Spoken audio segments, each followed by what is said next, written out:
Hi friends, welcome back to my channel. This will be my first vlog related to aviation. जब हम aviation word सुनते हैं तो सबसे पहले हमारे माइंड में जो चीज़ आती है वो है airplane. And I am sure कि हम में से बहुत लोगों के मन में कभी ना कभी ये सवाल आया होगा कि आखिर एयरप्लेन उड़ता कैसे है। सो आज का वीडियो इसी के बारे में है। How do airplanes fly? For centuries, humans dreamed of flying. A dream turned into reality by Wilbur and Orville Wright at Kitty Hawk, North Carolina on 17th of December 1903 when Wright brothers flew their first successful motor-powered flight, Flyer 1. Wright brothers के aircraft flyer 1 ने approximately 20 feet की height gain करते हुए 120 feet का distance travel किया। ये first flight सिर्फ 12 seconds की थी। By the afternoon of December 17, the Wright brothers had flown a total of 98 seconds on 4 flights. The age of flight had arrived. Today, almost 117 years, modern aircrafts are example of engineering marvel. आज हम Singapore से new Jersey सिर्फ approximately 18 hours में 9000 mile से ज़्यादा का distance non stop travel कर सकते हैं। But despite the differences between the first plane and today's modern aircraft, they both use the same science to fly. Here's how they work. To achieve flight, हमें 4 basic aerodynamic forces को समझना होगा। You can think of them as 4 arms holding the plane in the air, each pushing from a different direction. पहले समझते हैं aerodynamic word का मतलब क्या है। ये वर्ड 2 ग्रीक वर्ड से आया है, aerios and dynamis. Aerios means concerning the air या हवा से रिलेटेड, एंड डायनामिक्स का मतलब है force. So aerodynamic is the study of forces and the resulting motion of objects through the air. What are the aerodynamic forces on airplane? The 4 forces are lift, weight, thrust and drag. ये forces airplane को up and down, fast and slow करती है। So let's discuss about thrust and drag. Thrust वो force है जिसकी वजह से airplane आगे बढ़ता है। Thrust whether cause by a propeller और a jet engine is the aerodynamic force that pushes और pull the airplane forward. In this vlog will not go in detail about how thrust is produce by the aircraft engine. Just remember, aircraft के engine का काम होता है कि सामने की air को पुल करके अपोजिट डायरेक्शन में हाई वेलोसिटी के साथ पुश कर देना। One common example is while boating, the water is pushed behind so that the boat moves forward. Drag is a force that acts opposite to the direction of motion. Drag force किसी moving object को slow कर देती है। Basically drag is caused by the friction that resist the motion of moving object. For example, जब आप moving car की window से अपना हाथ बाहर निकालते हैं तो जो आपके हाथ पे फोर्स फील होती है वो ड्रैग है। The amount of drag that your hand creates depends on few factors such as size of your hand, the speed of the car and the density of the air. This is the reason why superbike riders tuck themselves behind the windscreen during high speed to reduce the drag. An airplane always retracts its landing gear after takeoff for a similar reason, to reduce drag. The amount of drag produced by the landing gear of a heavy aircraft is so great that at cruising speeds, the gear will be ripped right off the plane. For flight to take place, thrust must be equal to or greater than drag. If for any reason drag force thrust force से ज़्यादा हो गई तो airplane की speed slow हो जाएगी, और अगर थ्रस्ट फोर्स को इंक्रीज कर दिया जाए तो एयरप्लेन की स्पीड इंक्रीज हो जाएगी। अब डिस्कस करते हैं वेट फोर्स और लिफ्ट फोर्स के बारे में। What is weight? Everything on earth has weight. Weight force airplane को नीचे पुल करती है बिकॉज ऑफ अर्थ ग्रेविटी।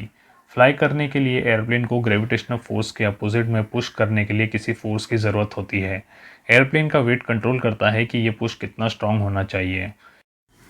अब बात करते हैं final and most interesting force के बारे में। Lift is the force which lifts the aircraft in the air. Lift force weight के अपोजिट काम करती है। एक एयरप्लेन को ऊपर की ओर जाने के लिए वेट से ज़्यादा लिफ्ट फोर्स मिलने चाहिए। There are many theories on how lift is generated. Unfortunately बहुत सी थेरी जो वेबसाइट एंड यूट्यूब पे अवेलेबल है are incorrect and which are causing unnecessary confusion. The longer path theory और the equal transit time theory is one of the most widely circulated incorrect explanation which we will discuss later. There are two main popular explanations, one based on Bernoulli's principle and another one based on Newton's law. Increased flow speed and Bernoulli's principle. Daniel Bernoulli was a Dutch-born scientist. He is best known for his work Hydrodynamica, which states that as fluid moves faster, it produces less pressure, and conversely, slower moving fluid produces greater pressure. Lift for an airplane come from its wings. अगर आप notice करोगे तो aircraft के wings curve shape के होते हैं। इस camber shape को एयरफॉइल कहते हैं। जब हवा सामने से विंग से टकराती है तो एयर मॉलिक्यूल्स विंग्स के ऊपर और नीचे से निकल जाते हैं। एयरफॉइल शेप की वजह से विंग्स के ऊपर चलने वाली हवा विंग के नीचे बढ़ने वाली हवा के कंपैरिजन में फास्ट ट्रेवल करती है। When moving air flows over an object and encounters N obstacle such as a bump or a sudden increase in the wing angle, its path narrows and the flow speeds up. Once past the obstacle, the path widens and the flow slows down again. I know it sounds more technical, so we'll give you an example. अगर आपने कभी water होस को pinch किया है तो ये observe किया होगा कि होस को पिंच करने से पानी का फ्लो नैरो हो जाता है, जिसकी वजह से फ्लो तेज़ हो जाता है, और जब होस पे से प्रेशर हटा दिया जाए तो पानी का फ्लो अपने ओरिजिनल स्टेट में लौट जाता है। जैसे ही विंग्स के ऊपर की हवा तेज़ होती है तो उसका प्रेशर ड्रॉप होने लगता है। विंग्स के अपर सरफेस पे चलने वाली तेज़ हवा विंग्स पे लेस प्रेशर क्रिएट करती है compare to slower air moving underneath the wing. इसी प्रेशर डिफरेंस की वजह से विंग्स को अपवर्ड पुश यानी कि लिफ्ट फोर्स मिलती है। In the field of fluid dynamics this is known as Bernoulli's principle. Flow deflection and Newton's law. Air flow की डायरेक्शन चेंज हो जाती है जब एयर मॉलिक्यूल्स एयरफॉयल का कर्व पाथ फॉलो करते हैं। जब एक एयरफॉयल हवा को नीचे की ओर पुश करता है तो as per Newton's third law हवा को इक्वल अपवर्ड फोर्स से एयरफॉयल को पुश करना चाहिए। Lift is a result of pressure differences between upper and lower surface and depends on angle of attack. The angle of attack is the angle between the chord line of an airfoil and the oncoming airflow. Also, lift depends on other factors such as airfoil shape, air density and airspeed. Let me tell you in brief about incorrect theory of lift, longer path or equal transit theory. It used to be claimed that air traveling over the top of the wing took the same time to reach the back of the wing as the air traveling along the bottom. So air above the wing speeds up because they have to travel longer path. Because of increase in speed, pressure drops. This has to be shown incorrect. In fact, air traveling on the wing's upper surface is traveling much faster than bottom. So now we know that aircraft को fly करने के लिए lift force चाहिए जो gravity या wait से ज़्यादा होने चाहिए. Thrust is responsible for moving airplanes forward, whereas lift is responsible for keeping them in the air. Thrust, as previously mentioned, is created by the aircraft engines. In comparison, lift is created by airplanes' wings. Thrust and lift work harmoniously together to allow airplanes to move safely through the air. It's clear now that there are four forces acting on airplane. Airplane को आगे बढ़ने के लिए thrust track से ज़्यादा होने चाहिए and हवा में ऊपर उठने के लिए लिफ्ट वेट से ज़्यादा होने चाहिए.